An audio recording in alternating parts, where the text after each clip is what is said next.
सुबह पूरी तरह पेट साफ नहीं हो पाया तो लग गया ना पूरे दिन पर ताला। इसलिए सॉफ्टवैक 100% नेचुरल एक्टिव से बना क्लिनिकली प्रूवन फॉर्मूला जो दे पेट को साफ होने का पूरा सेटिस्फैक्शन। मामला कुछ ऐसा है जैसे अपनी ही गाय गोरू अपना ही खेत चर जाए। भारत सरकार की हथियार बनाने की कंपनी ने ऐसे ही हथियार सेना को बेच दिए कि सेना को उसका भारी नुकसान का सामना करना पड़ा। क्या है पूरा मामला जानते हैं। असल में भारतीय सेना ने हथियार बनाने वाली कंपनी, सरकारी company ordnance factory board OFB से पिछले सालों में जितने के सड़ियल हथियार खरीदे हैं उतने में 100 बेहतरीन तोपें आ जाती। अब ये बात हम नहीं कह रहे हैं, सेना की आंतरिक जांच कमेटी ने डिफेंस मिनिस्ट्री को सौंपी ये रिपोर्ट में बात कही है। इंडिया टुडे के पास मौजूद डॉक्यूमेंट्स के मुताबिक खराब हथियारों की वजह से सरकारी खजाने को 2014 से 2020 के बीच 960 करोड़ रुपए की चपत लगी है। नोट में कहा गया है कि 960 करोड़ रुपए में 100 के आसपास 155 mm की मीडियम आर्टिलरी गन खरीदी जा सकती थी। OFB का संचालन रक्षा मंत्रालय के अंतर्गत ही होता है। ये दुनिया की सबसे पुरानी सरकारी ऑर्डिनेंस प्रोडक्शन यूनिट में से एक है। इसी के तहत सेना के लिए गोला बारूद बनाया जाता है। सेना ने इसी के उत्पादों पर सवाल उठाए हैं। जिन हथियारों में खामी पाई गई हैं उनमें 23 mm के air defence shell, artillery shell, 125 mm के टैंक राउंड समेत अलग अलग कैलिबर की बुलेट्स शामिल हैं।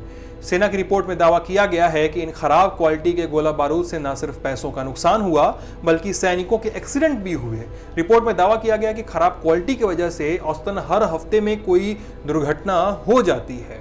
अब इस आंतरिक रिपोर्ट में दावा किया गया है कि 2014 के बाद से खराब क्वालिटी के गोला बारूद के कारण 403 घटनाएं हुई हैं। हालांकि इनमें कमी भी आई है, फिर भी हालात चिंताजनक बने हुए हैं।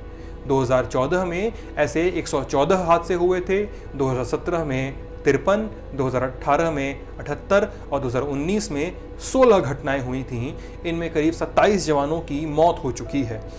159 जवान के करीब जवान घायल हुए और इस साल अभी तक 13 घटनाएं हो चुकी हैं, लेकिन मौतों के मामले में अभी तक राहत है। बताया गया है कि 960 करोड़ रुपए की खरीद में 658 करोड़ रुपए का खर्च 2014 से 19 के बीच हुआ था। बाकी 303 करोड़ रुपए तक कीमत वाली माइंस को महाराष्ट्र में लगी आग के बाद खत्म किया गया। शायद ऐसी ही वजहों से पिछले 2 साल में सेना ने प्राइवेट सेक्टर का रुख किया है ताकि गोला बारूद की सप्लाई तो चालू रहे।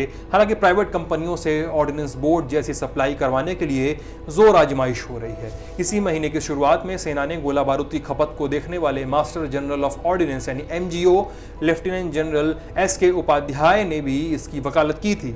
कहा था कि ऑर्डिनेंस फैक्ट्री बोर्ड की ओर से सेना को आपूर्ति मिल रही है, लेकिन एक ऐसी व्यवस्था खड़ी करने की भी जरूरत है जो उससे अलग काम कर सके।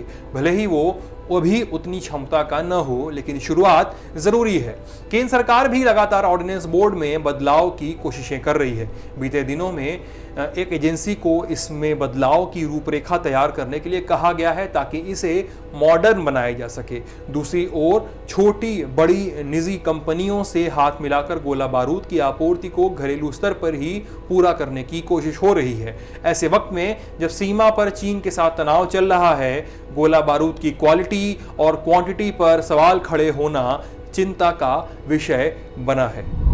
ये खबर अमित लेकर आए थे। मैं सिद्धांत हूं। अपनी राय वीडियो के कमेंट सेक्शन में जरूर बताइएगा। अपना ख्याल रखिएगा। ललन टॉक को फॉलो करते रहिएगा। बहुत बहुत शुक्रिया। फेसबुक पर क्या फैला, ट्विटर पर कौन हुआ ट्रोल, यूट्यूब की ट्रेंडिंग से लेकर इंस्टा के सब झोल, सोशल मीडिया की हर उठापटक एक जगह।